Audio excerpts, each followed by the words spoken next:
Well, howdy folks, it's Matthew, your friendly neighborhood technician, making another video for you out of Boise, Idaho. I just want to share this nightmare of a job that I've gotten into on this stinking 2002 Ford Explorer. If you saw the diagnostic video on it, I ended up diagnosing that the transmission was bad, full of metal shavings, it wasn't working, all that other good stuff. So for about a week and a half, the owner thought they were going to try to sell it. We kind of tried to do that. Nobody wants a Ford Explorer with a bad transmission in it, so that didn't work out. So yeah, after about a week and a half, the owner came by and opted to go ahead and fix it. So I got a transmission from LKQ and all the parts and pieces that I needed, and I went to work. The nightmare started when we began to remove the crossmember for the transmission and transfer case. Upon removing the crossmember and the mount for the transmission here, the procedure, and you can see it's broken and cut, is to remove that big nut off of that stud up inside of there, and then you remove your bolts out of the side here and your frame bolts here, and then you drop this down, and so the mount is left right here, right? And the reason why that procedure is like that is because you can't get up into this area right here when all this is installed to get the mount bolts out and separate the mount from the actual transfer case and transmission itself. If you do, trust me when I say you got to be pretty creative in getting in there. So that's what happened. What was going on here is this nut was stuck to this stud, which was on this side, okay? And it was just spinning. We couldn't get it off.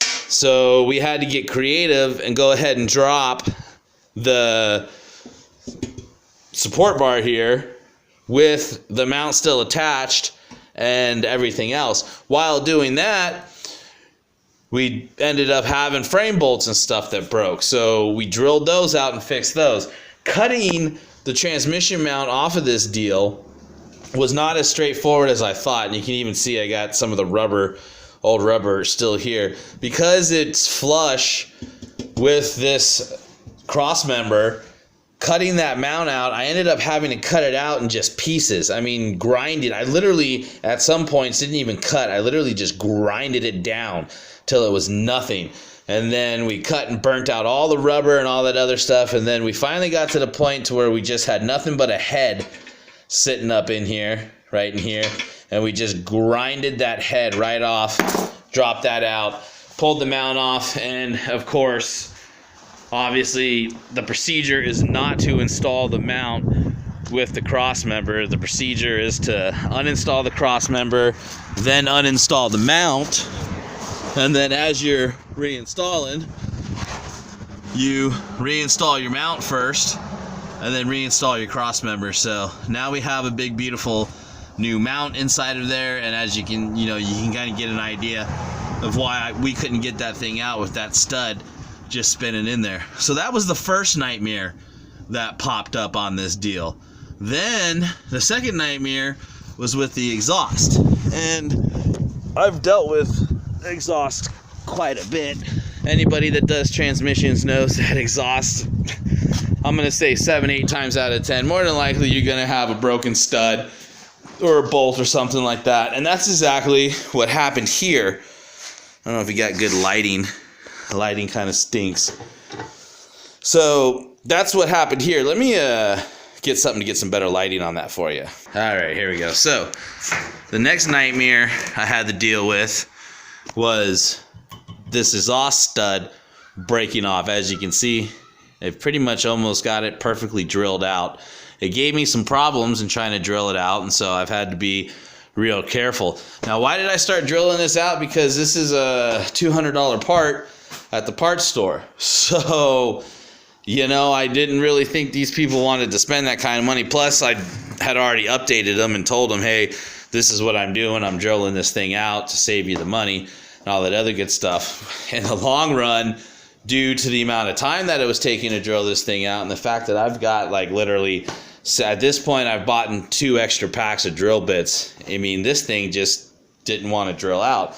But I almost did have it done. In the end, we just said, forget about doing that mess. Let's go ahead and buy a new exhaust manifold.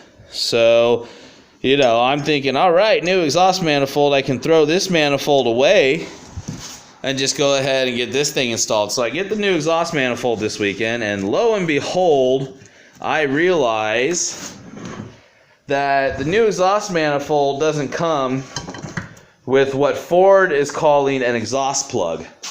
See that hole right there? That's the same hole right there, okay?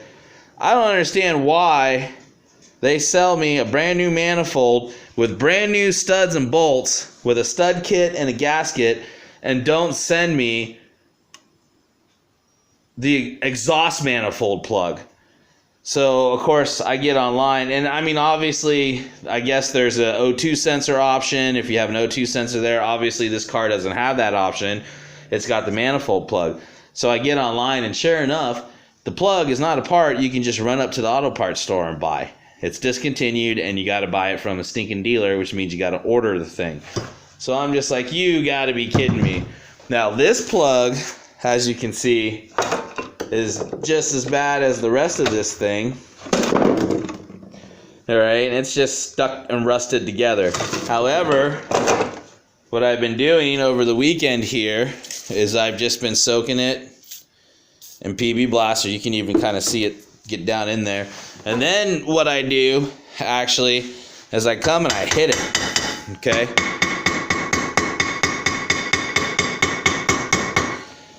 And the sole purpose of that is to create vibrations in there. Break up that rust in there. Because I've already tried to pull this plug out of here, and I just about ripped my vise off of the workbench and trying to do that.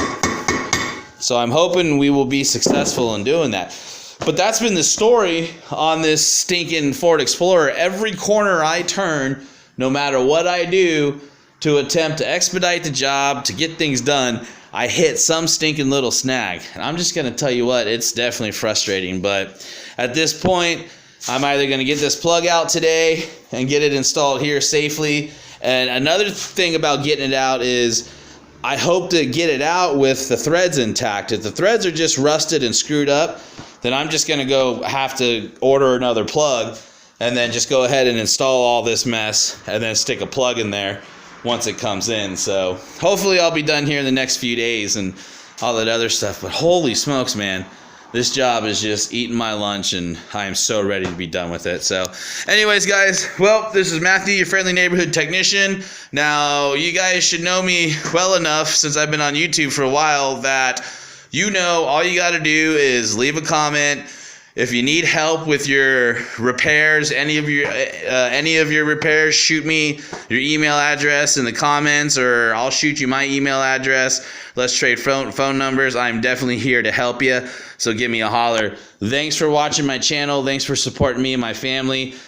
Make sure, if you got a couple bucks, make sure to stop by and maybe pick up a t-shirt. They make great work shirts, and again, it definitely supports us. So, all right, guys, well, I appreciate y'all, and I am signing off.